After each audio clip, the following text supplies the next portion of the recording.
There is a little difference between this phi b, which I mentioned here, and this phi b. Why? What is the difference? See, this magnetic flux we are determining for a closed surface, and this magnetic flux is determined for a closed, for a path, for a area, for a surface which is enclosed by a closed path, not by a closed surface. This is the difference. Like here, the area can have the form of circle, triangle, rectangle, etc., because they are bounded by a closed path.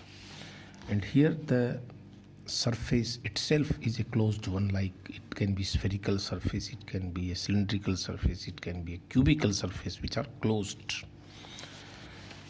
So the Faraday's law, I write E equals to the time rate of change of the magnetic flux associated with a surface which is enclosed by a certain. Then, dear students, if induced EMF, electric field is capital E, then what you will write? The induced EMF is simply the line integral of the electric field over the complete path which surrounds the area through which we are determining flux. I would like to write this statement here. Here, integration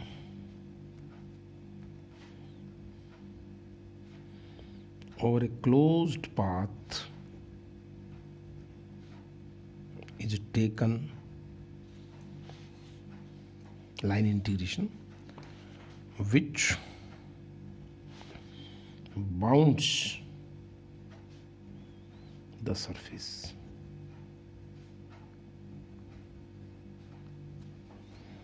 It bounds the surface across which we find the flux. This is what you have to learn. Now, I just write down the value of E in this equation. So I call it as first equation here. This is second. So using first and second,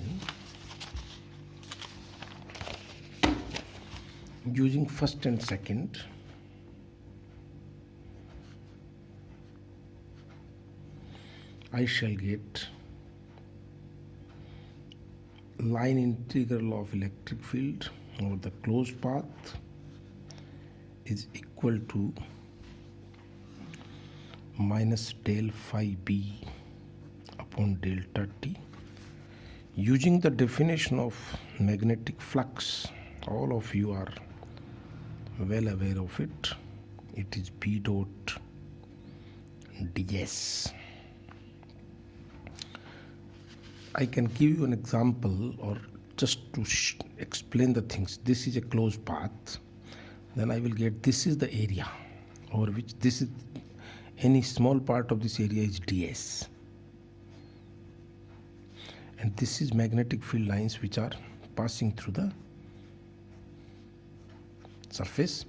And this small element of this, because this is surrounded by this particular path, this is a dl element, length element, this is area element. So you can understand and illustrate yourself through this diagram. Okay, so I can further write down integration over the closed path is equal to minus integration of the surface. Now it is not a closed surface, again I mention.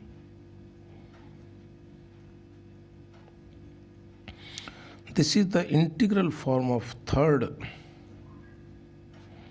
Maxwell equation. Okay.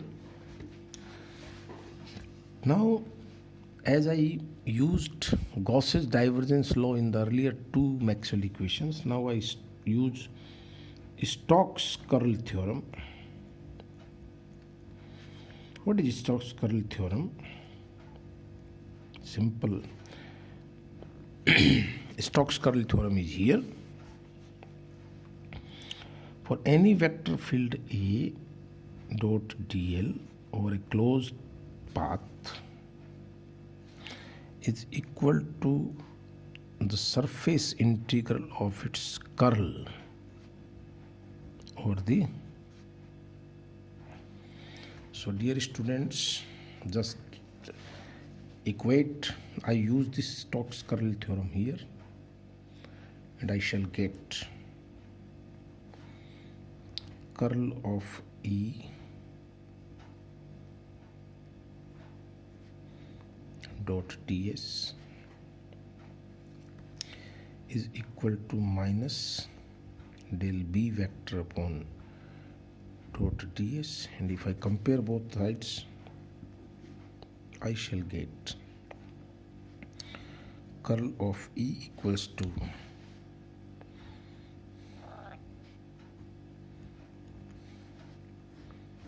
this is the third Maxwell equation.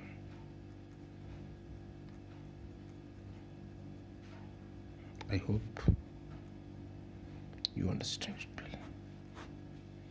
This is the third Maxwell equation.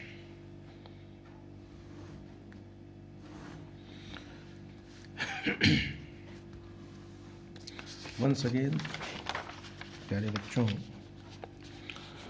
Maxwell की तृतीय समीकरण को समझने के लिए हमें ये देखना है कि ये फैराडे के विद्युत चुंबकीय प्रेरण के नियम का ही अवकल या समाकलन रूप होता है। हम जानते हैं कि प्रेरित विद्युत वाहक बल चुंबकीय फ्लक्स में समय के सापेक्ष परिवर्तन की दर के समानुपाती होता है। ऋणात्मक निशान हम लेंज के नियम का उपयोग करने के पश्चात लगाते हैं। तो ये प्रेरित विद्युत वाहक बल बराबर minus del phi B by delta T हो जाएगा। ओके, अगर प्रेरित विद्युत क्षेत्र ई है तो ये असंरक्षी विद्युत क्षेत्र होगा जिसकी बल रेखाएं बंद वक्रों का निर्माण करती हैं। या आप फिजिक्स पॉइंट ऑफ व्यू से समझेंगे। और ई का मान हमेशा की तरह इस विद्युत क्षेत्र के रेखा समाकलन के बराबर होगा। इन दोनों समीकरणों को आप एक दूसरे के तुल्य रख दीजिए और ये ध्यान रखना है कि ये उस बंद पथ पर समाकलन है जो इस क्षेत्रफल को धारित करता है, सराउंड्स द। इन दोनों समीकरणों के उपयोग से हम ये प्राप्त करते हैं ई डॉट डी एल बराबर minus delta phi B upon delta T. अब चुंबकीय फ्लक्स की परिभाषा आप सब बच्चे जानते हैं, फाई बी बराबर बी डॉट डी एस। और मैंने एक सिंपल सा चित्र बनाया है समझाने के लिए। ये बंद पथ है जो बाउंड्री है, ये उसका क्षेत्रफल है। इसका कोई भी एक अल्पांश डी एस कहलाता है और इसका कोई भी एक अल्पांश डी एल कहलाता है। तो यहाँ जो डी एल और डी एस हैं वो यहाँ से लिए गए हैं। इनका यूज करते ये समीकरण अपने को मिल जाएगी minus delta B by delta T D S. अब मैं स्टोक्स का कर्ल प्रमेय लगाता हूँ। स्टोक्स का कर्ल प्रमेय आप में से लगभग सारे बच्चे जानते हैं। प्रथम बुक जो अपनी है फिजिक्स की गणितीय पृष्ठभूमि वाली, उसके अंदर आपको सर ने समझा दिया होगा। तो इस स्टोक्स के कर्ल प्रमेय के अनुसार किसी भी सदिश क्षेत्र का रेखा समाकलन उसके कर्ल के क्षेत्रफल समाकलन के तुल्य होता है। तो मैं यहाँ इस इक्वेशन को यहाँ अप्लाई करता हूँ। तो curl of E dot D S बराबर minus delta B by delta T dot D S आ जाएगा। ये तो है समाकलन रूप यहाँ ऊपर, ये तो है मैक्सवेल समीकरण का समाकलन रूप में।